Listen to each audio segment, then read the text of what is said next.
പരമോന്നത നേതാവിനെ തിരഞ്ഞെടുക്കുന്നതിൽ തീരുമാനമായെന്ന സൂചന നൽകി ഇറാന്റെ അസംബ്ലി ഓഫ് എക്സ്പേർട്സ് അംഗങ്ങൾ. പ്രഖ്യാപനം ഉടനുണ്ടായേക്കും. അതേസമയം അയൽ രാജ്യങ്ങളെ ആക്രമിക്കില്ലെന്ന ഇറാൻ പ്രസിഡന്റ് മസൂദ് പെസഷ്കിയാന്റെ പ്രസ്താവന ഇറാൻ ചീഫ് ജസ്റ്റിസും ഇസ്ലാമിക് റവല്യൂഷണറി ഗാർഡും തള്ളി. US സൈനികർ ഇറാൻ സൈന്യത്തിന്റെ പിടിയിലുണ്ടെന്ന ദേശീയ സുരക്ഷാ ഉപദേഷ്ടാവ് അലി ലാരിജാനിയുടെ വാദം അമേരിക്കൻ സെൻട്രൽ കമാൻഡ് നിഷേധിച്ചു. ഇസ്രയേൽ ആക്രമണത്തിൽ ടെഹ്റാനിൽ വൻ തീപിടുത്തമുണ്ടായി.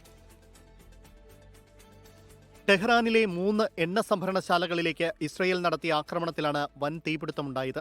ഇസ്രയേലിലെ ഹൈഫയിലെ എണ്ണ ശുദ്ധീകരണശാലയിലേക്ക് ഇറാൻ പ്രത്യാക്രമണം നടത്തി. ബെയ്റൂട്ടിലെ ഹോട്ടലിലേക്ക് ഇന്ന് പുലർച്ചെ നടത്തിയ ആക്രമണത്തിൽ 4 IRGC ഖുദ്സ് ഫോഴ്സ് കമാൻഡർമാരെ വധിച്ചതായി ഇസ്രയേൽ സേന വ്യക്തമാക്കി. IRGCയുടെ 16 വിമാനങ്ങൾ തകർത്തതായി ഇസ്രയേൽ സൈന്യം അവകാശപ്പെട്ടു. അതിനിടെ അയൽ രാജ്യങ്ങളെ ആക്രമിക്കില്ലെന്ന ഇറാൻ പ്രസിഡന്റ് മസൂദ് പെസഷ്കിയാന്റെ പ്രസ്താവനയ്ക്കെതിരെ ഇറാൻ ചീഫ് ജസ്റ്റിസ് മുഹ്സിനി ഇസയും IRGCയും രംഗത്തു വന്നു. ശത്രുക്കൾ തന്റെ വാക്കുകൾ തെറ്റായി വ്യാഖ്യാനിച്ചതാണെന്ന് പെസഷ്കിയാൻ പറഞ്ഞു. അതിനിടെ അമേരിക്കക്കാരെ കൊല്ലുകയോ ഭീഷണിപ്പെടുത്തുകയോ ചെയ്യുന്നവരെ വധിക്കുമെന്ന് US പ്രതിരോധ സെക്രട്ടറി പീറ്റ് ഹെസെത്ത് ഭീഷണി മുഴക്കി. അമേരിക്കൻ സൈനികർ ഇറാൻ സൈന്യത്തിന്റെ പിടിയിലുണ്ടെന്ന ഇറാൻ ദേശീയ സുരക്ഷാ ഉപദേഷ്ടാവ് അലി ലാരിജാനിയുടെ പ്രസ്താവന US സെൻട്രൽ കമാൻഡ് തള്ളി. മധ്യപൂർവേഷ്യയിലേക്ക് യുദ്ധക്കപ്പലുകൾ അയക്കാനുള്ള ബ്രിട്ടന്റെ നീക്കത്തെ ട്രംപ് പരിഹസിച്ചു. വിജയിച്ച ശേഷം യുദ്ധത്തിന്റെ ഭാഗമാവുന്നവരെ ആവശ്യമില്ലെന്നായിരുന്നു പരിഹാസം. ഇറാൻ ഭരണകൂടത്തെ അട്ടിമറിക്കേണ്ട സമയം അടുത്തുവെന്ന് ഇറാൻകാരോട് ഇസ്രയേൽ പ്രധാനമന്ത്രി ബെഞ്ചമിൻ നെതന്യാഹു ആഹ്വാനം ചെയ്തു.